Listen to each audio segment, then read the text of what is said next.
The flight that changed everything. A story of hidden power. The pristine marble floors of Terminal 1 gleamed under crystal chandeliers as the world's most exclusive passengers prepared for their journey.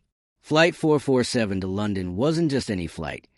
It was a sanctuary of luxury reserved for those who could afford to pay more for a seat than most people earned in a year. The scent of premium leather mixed with champagne drifted to the first-class cabin as uniformed staff attended to every whim of their distinguished guests. Among the sea of designer suits and diamond jewelry, she moved like a whisper through the terminal. Dr. Amara Williams carried herself with the kind of quiet confidence that spoke volumes without saying a word. Her tailored blazer was elegant but understated, her jewelry minimal yet refined. She wasn't here to make a statement. She didn't need to. The truth about who she was would speak for itself when the time was right. As she approached Row 2, Seat A, the coveted window seat in the airline's most prestigious cabin, her boarding pass clearly displayed the assignment. But as she reached for the overhead compartment, a voice cut through the refined atmosphere like a blade. "Excuse me, I think there's been some kind of mistake." The voice belonged to Victoria Ashworth, a woman whose very presence demanded attention. Draped in a fur coat despite the warm weather, her neck adorned with pearls that caught the cabin lighting. She stood with the posture of someone who had never been told no in her entire life. Her blue eyes, cold as winter steel, fixed on Amar with undisguised disdain. "That's my seat," Victoria declared, her voice rising just enough to draw curious glances from nearby passengers. "I've been sitting in 2A for 15 years. I don't know how you got that boarding pass, but there's clearly been an error." The tension in the cabin was immediate and palpable. Conversations hushed as heads turned toward the unfolding drama. Some passengers lowered their magazines. Others pretended to check their phones while stealing glances at the confrontation. The very air seemed to thicken with anticipation. Amara remained perfectly composed, her voice steady and measured. "I believe you're mistaken. This is my assigned seat." She held up her boarding pass with calm confidence, but Victoria barely glanced at it. "Don't be ridiculous," Victoria scoffed, her laugh sharp and cutting. "Look around you, dear. This is first class. These seats are for people who belong here." Her eyes swept dismissively over Amara's appearance. "I don't know what kind of upgrade scam you're running, but it ends now." The insult hung in the air like poison. Several passengers shifted uncomfortably in their seats, while others leaned forward with a morbid fascination of witnessing a car crash in slow motion.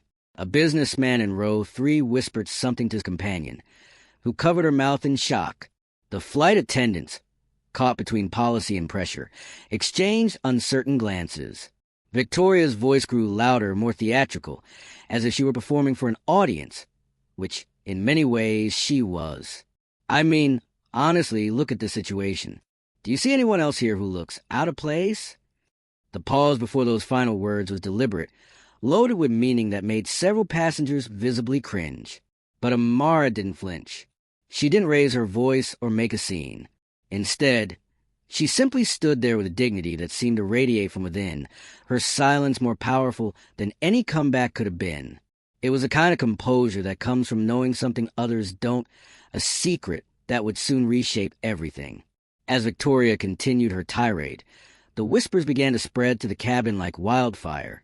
Passengers leaned across aisles, their voices barely audible but their intentions clear. The speculation was immediate and cutting.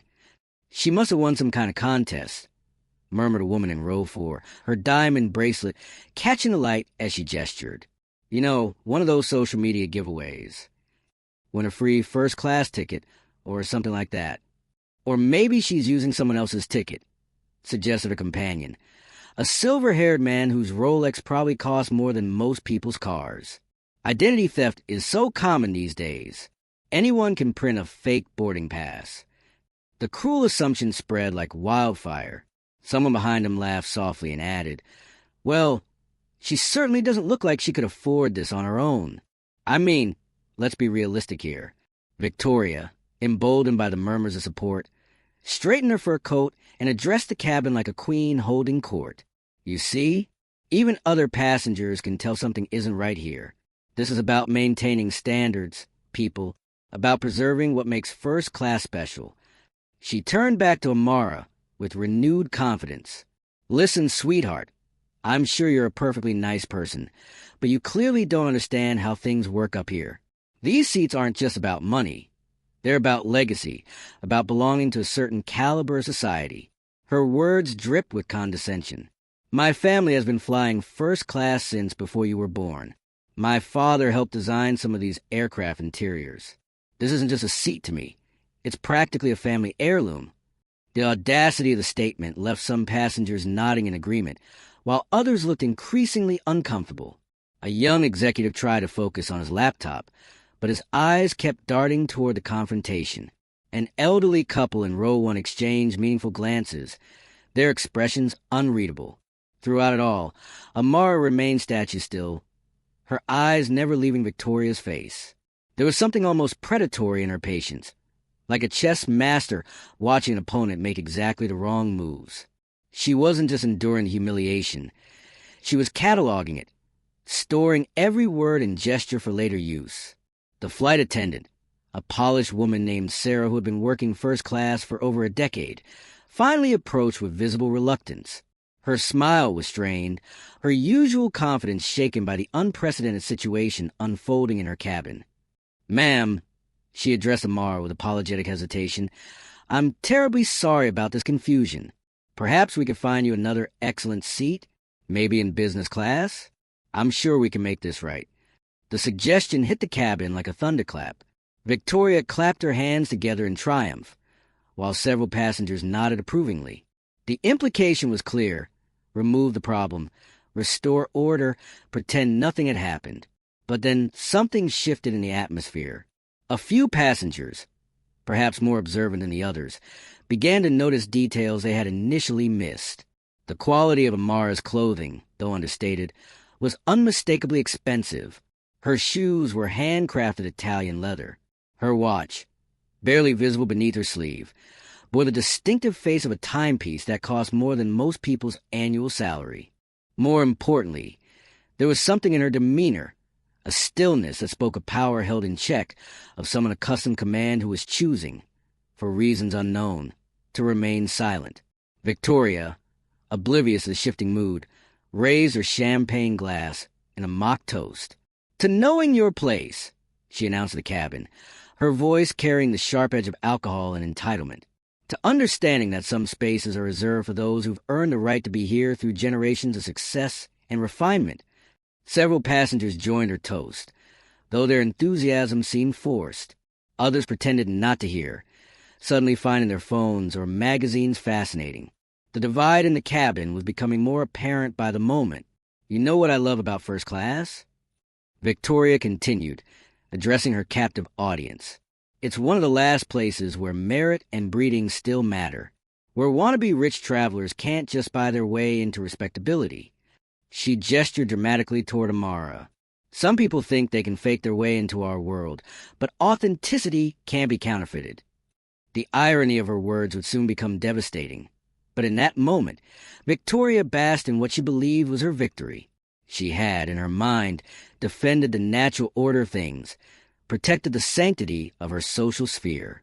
It was then that Amara finally spoke, her voice cutting through the cabin chatter with quiet authority. "Careful what you assume," she said, her words measured and deliberate. "This seat, and many more, may not belong to who you think they do." The statement landed with the weight of a prophecy. Victoria's champagne glass paused halfway to her lips. Several passengers looked up from their distractions, sensing that something fundamental had just shifted in the conversation.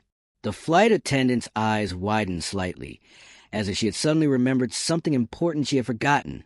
But before anyone could process the full meaning of Amara's words, her phone began to ring.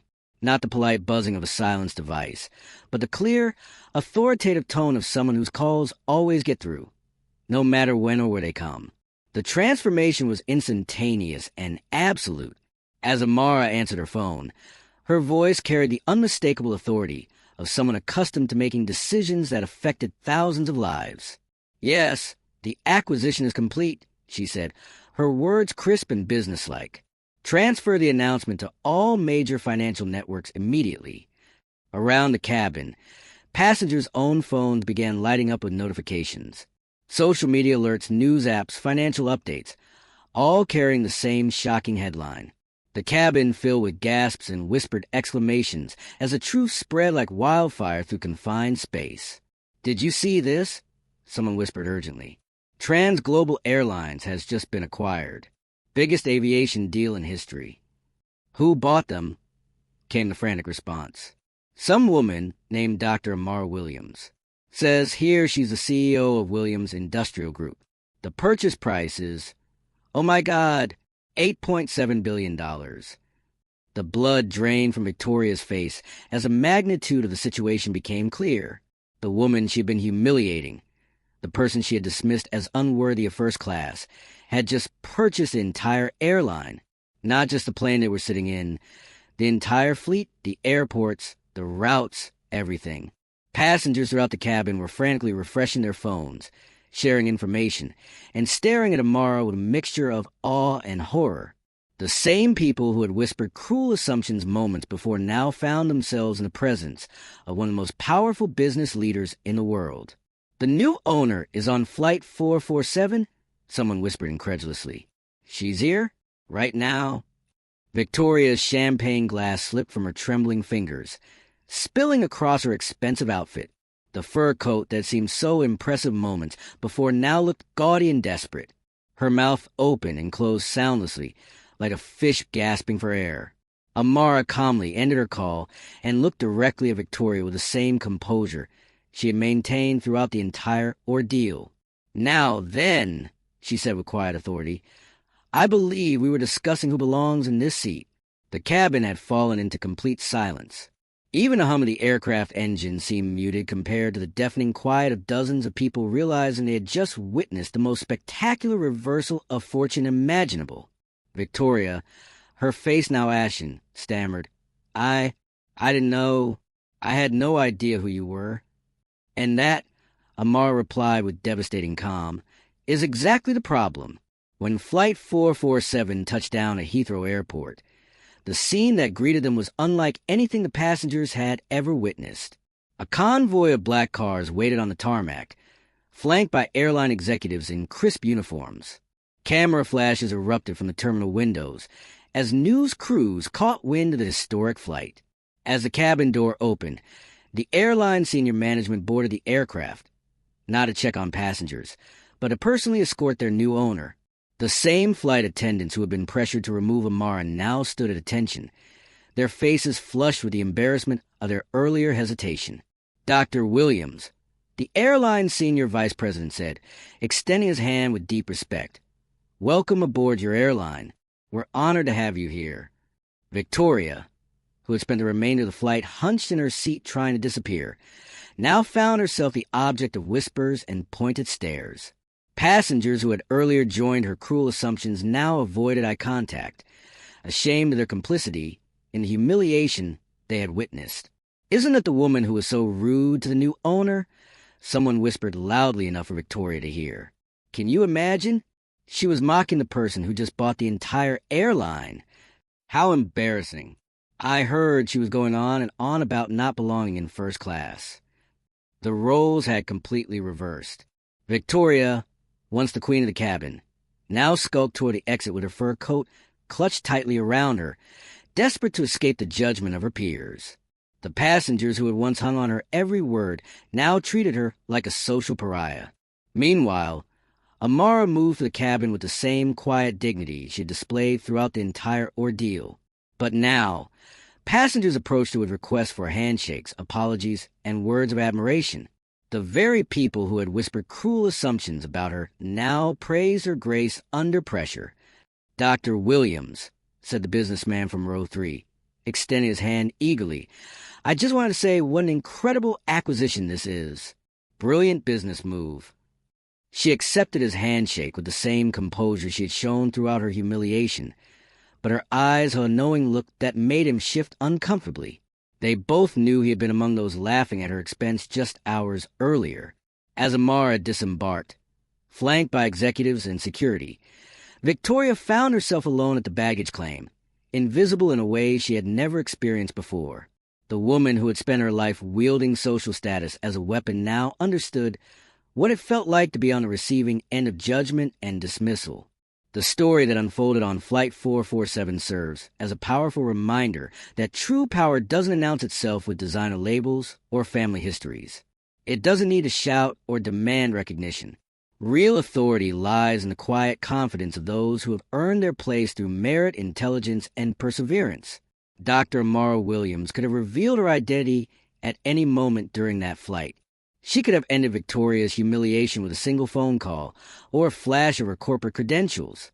But instead, she chose to let the moment unfold naturally, allowing everyone in that cabin to reveal their true character when they thought no one important was watching. The greatest power isn't in dominating others. It's in maintaining your dignity when others try to take it from you. It's in responding to cruelty with grace, to assumption with patience, and to judgment with quiet strength. Victoria's arrogance cost her more than just embarrassment. It revealed the poverty of character that no amount of money can disguise. In a world that often judges by appearances, by assumptions, by the company we keep or the clothes we wear, we must remember that respect costs nothing to give but can cost everything when withheld. The next time you're tempted to judge someone based on what you think you see, remember Flight 447. Remember that the person you're dismissing might just own the ground you're standing on. Where are you watching from?